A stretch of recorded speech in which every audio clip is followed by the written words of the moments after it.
자, 우리가 오늘 배우게 될 주제 산업혁명이라고 하는데요.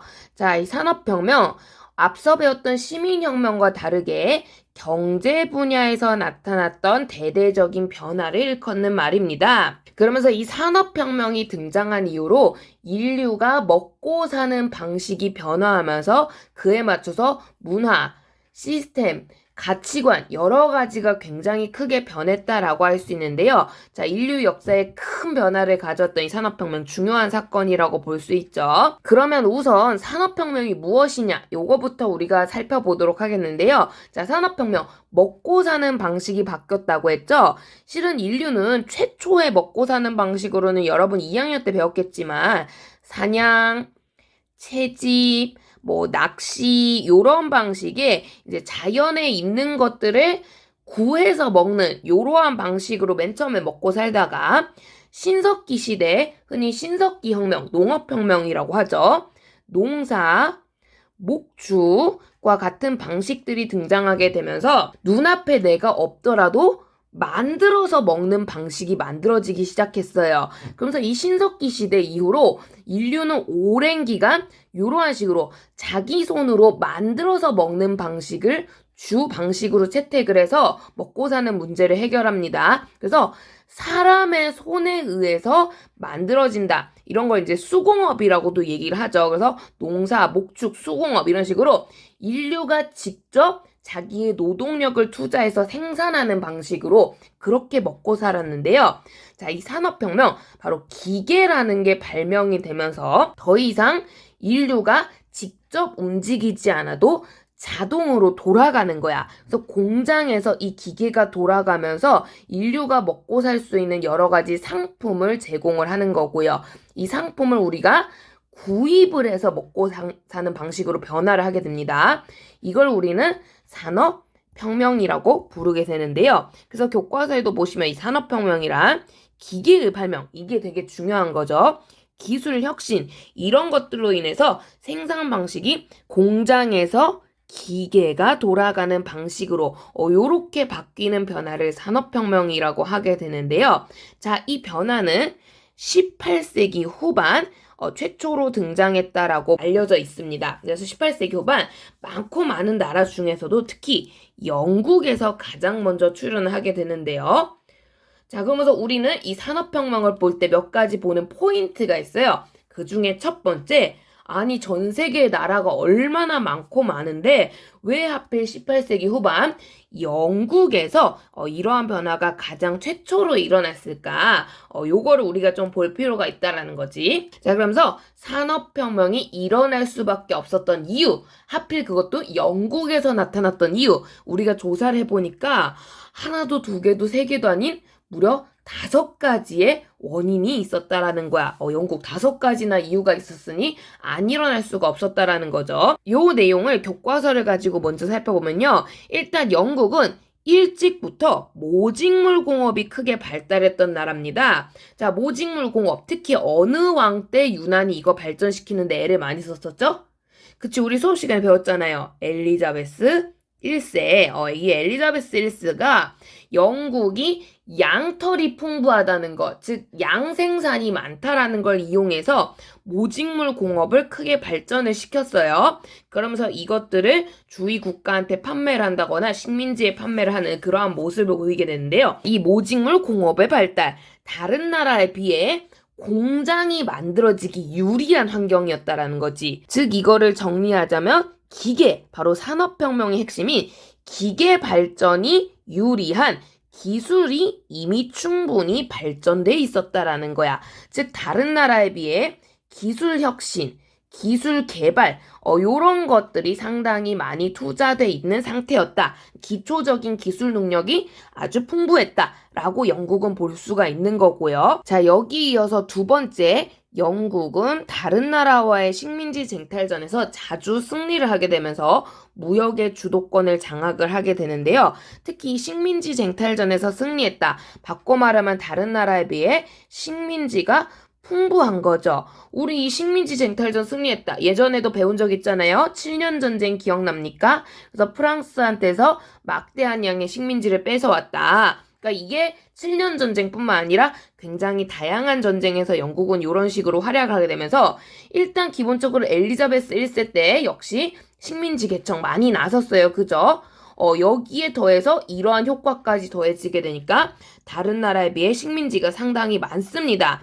이 식민지는요, 영국에게 원료 공급지, 그러니까 다양한 종류의 제품을 만들 수 있는 원료를 공급해주는 역할을 해주고요. 동시에 이걸 통해서 물건을 만들었다. 이 물건을 다시 판매할 수 있는 시장의 역할을 담당을 하게 됩니다. 그래서 나폴레옹이 대륙봉쇄령으로 영국을 괴롭히려고 했음에도 불구하고 식민지에다가 물건을 내다 팔면서 영국은 버틸 수 있었다라고 얘기를 했었죠. 그러면서 다른 나라에 비해 많은 자본, 돈이 굉장히 많았다라는 걸 알 수가 있는데요. 자, 그래서 영국은 기술력이 풍부해요. 여기에 이 기술력을 더 발전시킬 수 있을 만한 돈을 투자할 수 있는 자본력도 풍족했다라는 거야. 왜냐? 다른 나라보다 식민지가 풍족했기 때문에. 그래서 영국에서 산업혁명이 나타날 수밖에 없는 두 가지 이유가 벌써 등장을 한 거고요. 여기에 더해서 조금 쉬운 거 먼저 볼게요. 영국은 다른 나라에 비해 지하 자원도 또 풍족했대요. 특히 이 지하 자원 중에서도 훗날 산업혁명과 연관성 깊은 석탄, 철 같은 자원이 풍족을 했다라는 건데요. 즉 철이 풍족하다. 기계 생산에 유리한 거죠. 기계를 만들려면 제철업, 철을 만드는 업이 발달을 해야 되는 거거든요. 근데 철이 풍부하니까 이것도 유리한 거고요. 또한 우리 조금 이따가 보겠지만 이 기계를 움직일 때 썼던 원동력이 오늘날은 석유지만 초창기에는 석탄이었거든요. 이 석탄이 영국에서는 굉장히 그 양이 풍족했다고 해요.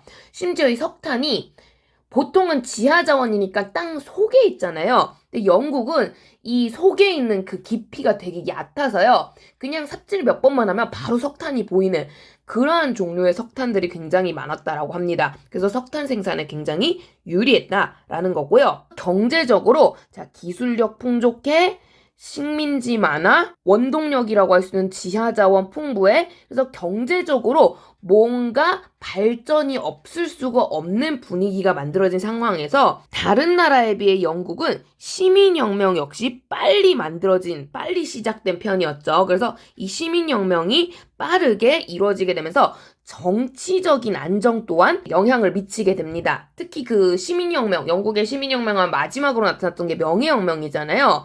자, 우리 이거 배웠죠? 이름이 왜 명예혁명이었어요? 그치. 피 흘리는 일 없이, 유혈 사태 없이 아주 평화롭게 의회 중심 정치가 만들어졌다라는 거야. 그러니까 이 정치적 안정을 이루어가는 과정 속에서도 프랑스나 미국을 보세요. 피 터지게 전쟁하고 혁명하면서 상당한 사회 혼란을 겪은 다음에야 안정이 왔단 말이야. 그렇게 이제 사회적 안정을 만든 나라랑 아무런 그런 피 흘림 없이 그냥 평범하게 정권 이양이 된 나라랑 어느 쪽이 훨씬 더 에너지가 많겠습니까? 그쵸? 그 영국 같은 케이스가 훨씬 더 나라 발전에 유리한 에너지가 갖춰져 있을 거란 말이야. 그래서 경제적으로 변화를 일으키기 좋은 환경임에도 불구하고 다른 데 시선을 돌릴 필요가 없는 충분히 경제 발전에 집중할 수 있을 만한 사회적, 정치적 안정이 만들어졌다라는 거고요. 또한 이걸 바탕으로 우리 앞 시간에 자유주의 할 때도 배웠지만 다른 나라에 비해 경제활동의 자유 역시도 빨리 보장이 되는 거죠. 이미 정치적 안정이 이루어졌기 때문에.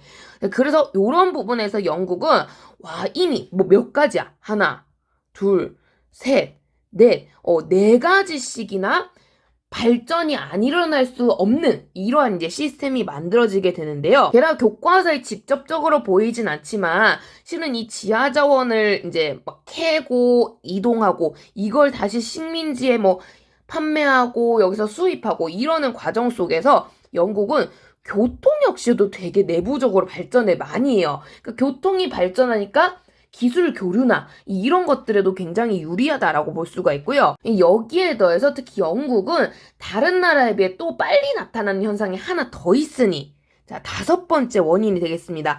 요게 이제 인클로저 운동이라고 하는데요. 자, 인클로저 운동. 우리말로 번역하면 울타리치기 운동이라고 해요. 울타리치기.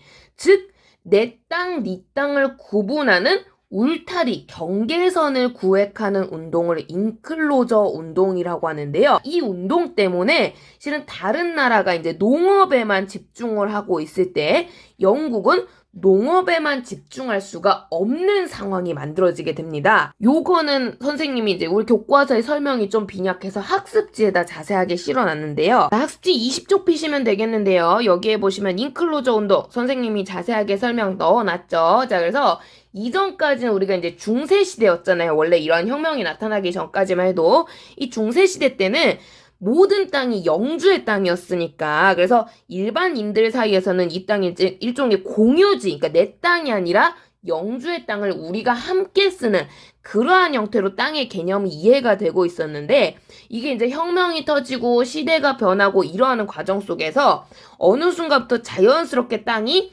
개인에게 넘어가기 시작해요. 그래서 이런 이제 땅 주인들을 우리가 흔히 지주라고 많이 부르죠. 그래서 개인의 사유지로 변화하는데 이 변화하는 과정 속에서 이 땅은 니네 땅, 이 땅은 내 땅 이제 구분을 할 필요가 생기는 거야. 그 구분을 울타리를 치는 방식으로 이루어진다고 해서 이게 이제 영국에서 나타났으니까 영어일 거 아니에요. 그쵸? 그걸 지들 말로 이제 인클로저라고 부르게 되는데요. 특히 영국은 이 운동이 이제 두 차례 나타나게 되고 특히 이 두 차례 중에서 1차 운동이 굉장히 빨리 나타나게 되는데요. 그러니까 다른 나라들은 여전히 이제 농사 짓고 먹고 살 때 영국은 그 토지 특성 때문에 우리 앞에서도 봤지만 일찍부터 양털, 그러니까 양을 키우는 게 굉장히 발달을 많이 하게 돼요. 그래서 이 모직물과 관련된 계통의 업종들이 일찍부터 발전하기 때문에 농사 짓고 먹고 사는 것에 비해서 이 양을 키워서 양털을 판매하는 수익이 생각보다 짭짤했거든요.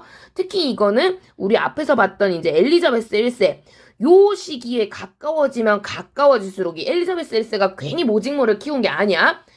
이러한 이제 인기가 더 유행을 하게 된다라는 거고요. 그래서 일찍부터 양모 수출, 모직물 공업에 투자하기 위해서 양 사육지를 확대하기 위해서 일찌감치 울타리로 경계를 세우게 됩니다. 근데 이것 때문에 문제가 생긴 게, 자, 옛날 같으면 이 땅이 있으면 이 땅을 철수네, 영희네, 뭐 토마스네, 윌리엄네, 벤네, 막 쭉쭉쭉쭉 해가지고 땅을 이제 나눠서 사람들이 여기에 농사를 막 지었을 거란 말이야.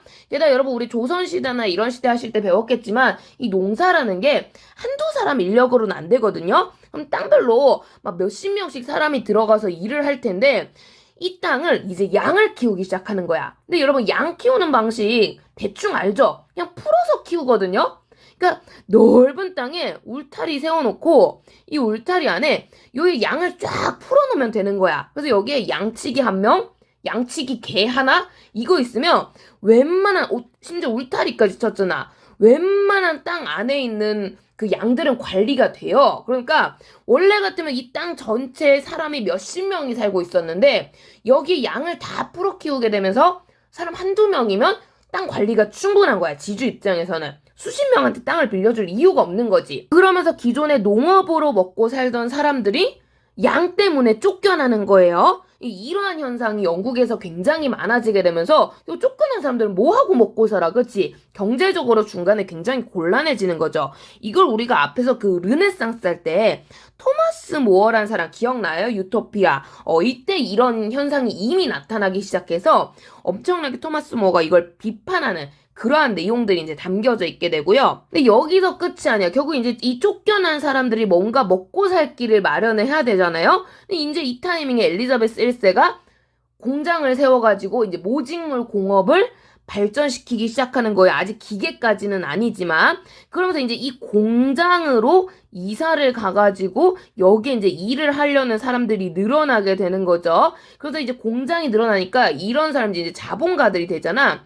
자본가 입장에서 이 직원들한테 어느 정도의 식사를 점심시간에 제공을 한다든가, 그러니까 이 사람들 입장에서도 자기가 이제 농사를 안 지으니까 자기들이 먹고 살 음식을 구입을 해야 된단 말이야.